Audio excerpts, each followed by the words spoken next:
Hi everyone, this is Ray Kidd. I'm with TC Flag Football. I'm the league owner of TC Flag Football, and we're doing a Saturday edition uh, about TC. Wanted to take an opportunity to kind of recap some things that are going on with the league, particularly with Thursday nights and Saturday nights, and use this platform to get information out. I know that there's other resources to get information, but not sure if you're getting all the right information. So I want to take the opportunity to use this platform to get the information out there.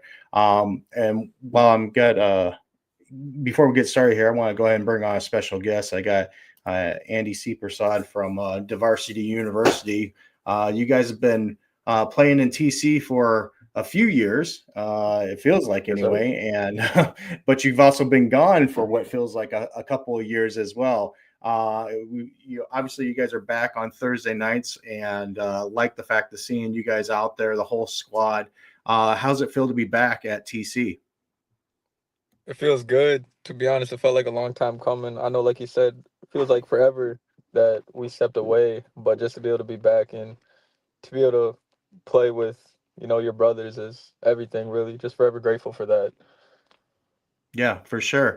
And obviously, you guys have seen quite a bit of TC from Saturdays to Thursdays. You've seen Thursdays before TC, and hmm I'm kind of curious about that as the owner of the league. Like, does it feel different from previous Thursday nights to what it is now? I know you guys have played a few games under your belt now, so does it feel different, or does it feel much the same?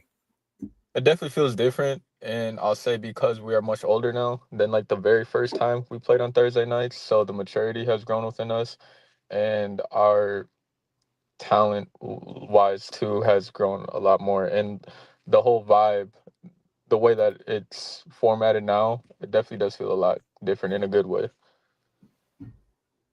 Do you feel like the games that you guys have played, the competition's fairly on par with you guys as well, or is it more challenging, or what do you guys think about that?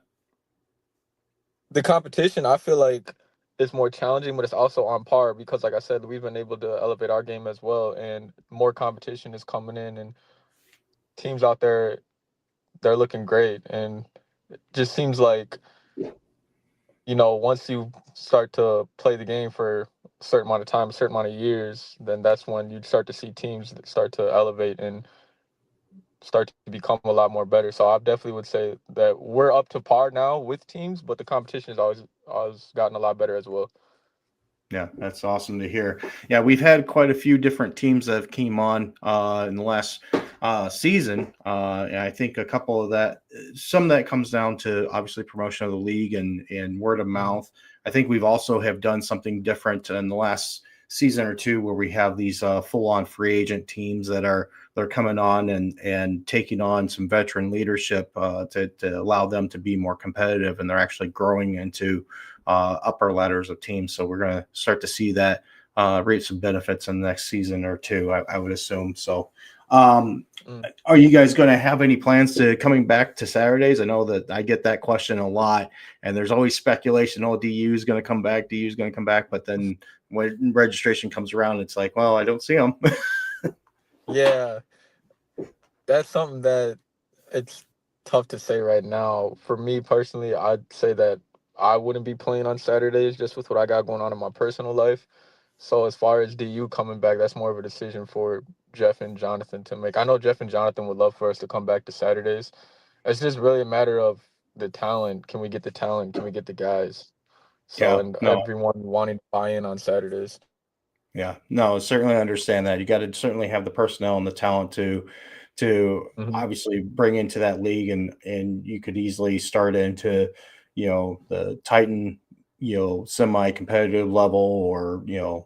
going to Gladiator or whatever. I know there's going to be guys that are going to be like, well, if you guys came back and be some expectation to go into the uppers, but I think it Mhm. all matters about who the talent is and who you bring into your team too. So well, certainly hope that you guys do make it back to Saturdays. I know you guys added a level of competition. I enjoyed playing against you guys quite frequently in that league, Yeah. and our lot. I know our a lot of our games came down to, just single plays or overtime Yeah. drives Yeah. or something to that effect. So it was always fun to Yep. play. Yes, yes, sir. It was always fun playing against you guys, and a team that we always had fun playing with too is the Warriors. I don't know when the last time they've played, but we always had fun playing with the Warriors too. Those games were close. When we played Magnum or Trojans, those games were always close. So it's always fun just being able to compete. And when games come down to the wire, it adds extra thrill to it. Yeah. Now you guys got some new leadership that's at the captain's helm with Jeff. Is how Hmm. does that work with you and your brother and Jeff? Like, are you guys kind of working as a collaboration, or is Jeff calling the shots, or how's he handling the new change, or has he been in this role for a while, just playing in different leagues or what have you? So as far as diversity, I'd say Jeff started taking over once we joined the Summer Madness tournament that they had this past summer. And it's really Jonathan and Jeff that are running it. For me, I know I was the captain or one of the creators of the team, but then I just kind of, took a step away from all that and just kind of let them handle it. So I just more so now, I just say I'm more so like doing my role and just being a part of the team and just being there playing with my brothers. I'm just grateful for that. As far as Jeff and Jonathan, they've handled it pretty well. They brought in a great amount of talent and it's really helped elevate us as a team as well. So as far as me, I'm not in any roles when it comes to deciding like the roster or anything like that. That's more so Jeff and Jonathan. They handle that and they've done a great job coexisting and working well with it. Yeah, yeah, and it's always good to have that camaraderie and your teammates being able to take on those roles. I know whenever I've been in the opportunity where I'm not having to be the captain, not having to be the leader, it takes a weight off Hmm. my shoulders. Where I just know, hey, all I got to do is just Yeah, show up and do my job. you know. definitely. Yeah, it definitely does. Yeah. Yeah, just being able to play more freely and just being able to play my game, it's helped my game out too a lot. I feel like not, and in a way, I don't want to sound selfish, but you get where I'm coming from, where we can just focus on, going out there and having fun, and the guys that are running the show, you trust that they're gonna do what's best for the team. Yeah, it absolutely does. Like I said, it does make a world of difference in those matters. So. Well, thank you guys for coming back to Thursday nights. Like I said, I've always appreciated the fact that when you guys come back and play, because I know that you guys bring a level of enthusiasm and a level of Yes, sir. talent as well, and certainly the level of competition that TC looks forward to every Thursday night or Saturday night. So certainly appreciate you guys being here, and I thank you for your time for being on here as well. So. Of course, appreciate it as always. All right. So just a little bit of, flavor for who's all in our league. I obviously love Andy and his ability to be free to come on here. Do want to take some time to talk about some things that are going on with the league. Obviously, I've got the scores from Thursday night scrolling at the bottom here. I'm trying to get the standings pulled up here just to kind of go over what Thursday night looks like right now. So we'll start off with the Warrior Conference. This is our semi-competitive, and honestly, I'm quite surprised about these standings because, as you can see, there's only one team that kind of has a little bit of separation. Everybody's at 2-2, and then no strings attached is at 1-3 down at the bottom. And honestly, this standings could probably be all 2-2 based on one series or one drive, because I know that I play on no strings attached and we almost had the win against Yard Dog. So this is a very closely contested division across the board. So it's good to see that across the league. So looking forward to seeing what these teams do and how they get their separation going further into the season. Moving along into our Titan standings, these are our upper level teams. Clap Central is currently undefeated. The only team that's undefeated. Enzo Maniacs kind of dropped a spot with a loss this week. Diversity University and Mod and Mi Gold battled it out this week, and they both came out with ties, so they're sitting right there next to each other. And then obviously Diddlers towards the bottom end, and Knights are still looking for their first win of the season.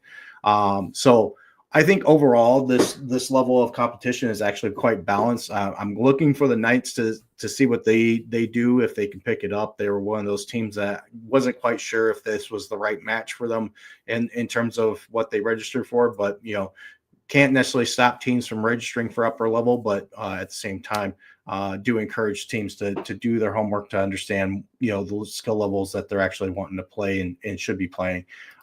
So again, just kind of going over the scores.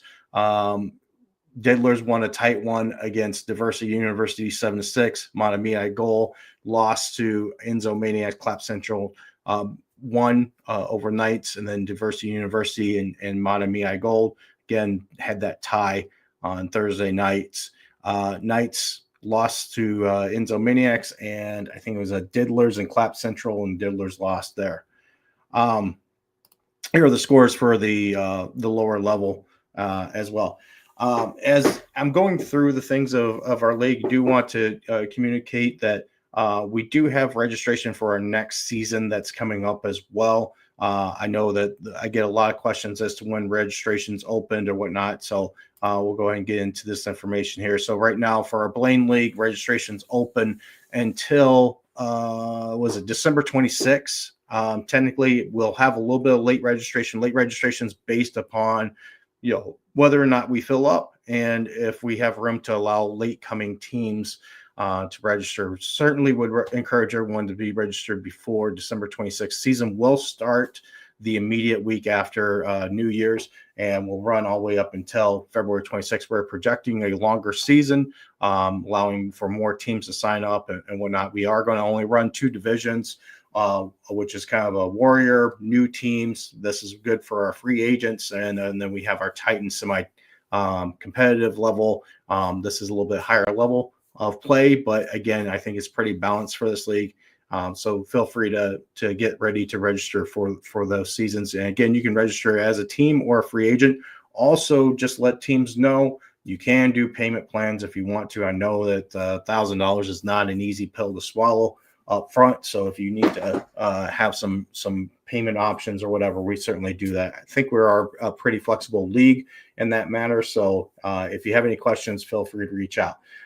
Moving along, I'm going to go into Saturdays. We've got 5v5 playoffs tonight. This is for our non-contact league that's been going on for a few weeks now. And obviously, it's an exciting format. It's a little bit of a fun format because you don't have to worry about getting your head blocked off or what have you. So first off, games will start at 7:30 p.m. tonight at the West St. Paul Dome. You got Jet 2 Holiday battling out against the Banquet Boys. It'll be interesting to see how the Banquet Boys play because they've lost their draft captain essentially to injury, and that was Garrett. But we'll see how they come out and on that first round. Then we got Tearing My Pants Off versus Can't Touch This. This is the battle between DA's team and Taryn, and should be a good one. Winners will advance into the championship round. They'll play on field 3 at 8:15, while the remaining 2 teams that have lost will play a third place game at 8:15. So both teams, or all 4 teams, should be prepared to play at least the 2 games tonight. So looking forward to seeing who comes out on top there. Okay, let me. And then obviously going to switch over to our Wonder 2 registration because I do get questions about this as well. When's Wonder 2 registration open? It's open now. And you can sign up all the way up until December 20th. We have late registration available if spots are still open. I would not wait until past that date. Our goal is to get to 32 teams. Does that mean that we're going to get to 32 teams? No, but we've allowed for the space to. A season would start immediately after January 1st, the new year. So that Saturday, and we run all the way up through February 28th.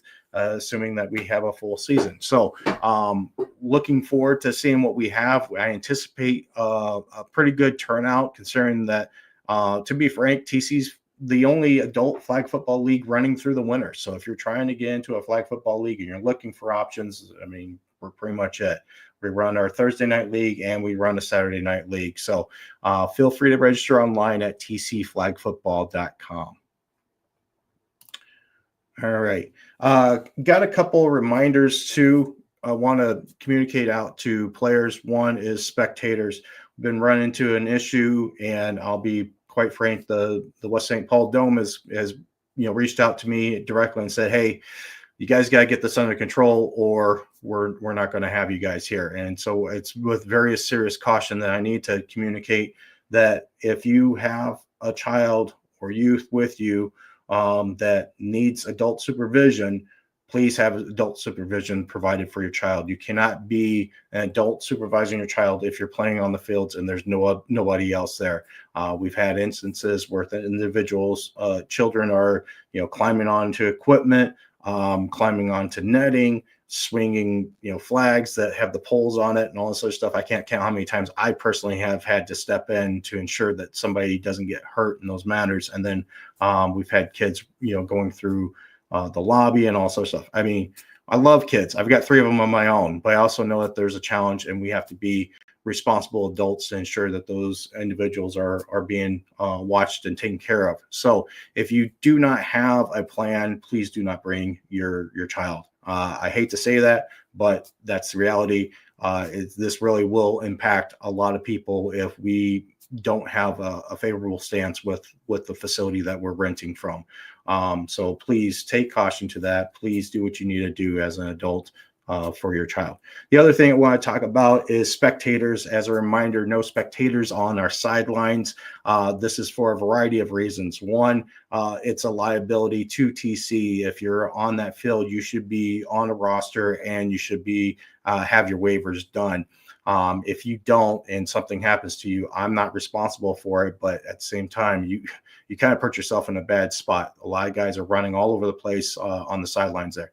Additionally, it does create administrative havoc for us. We did have one instance last season where spectators along the sideline and the other team was accusing one team of having too many players on their roster or whatever, when they're actually people that were watching the game. And to just mitigate that issue, I just don't want spectators on the sideline. We've had issues with spectators also jawing with players, instigating challenges, and we just don't have the time or the patience for those matters.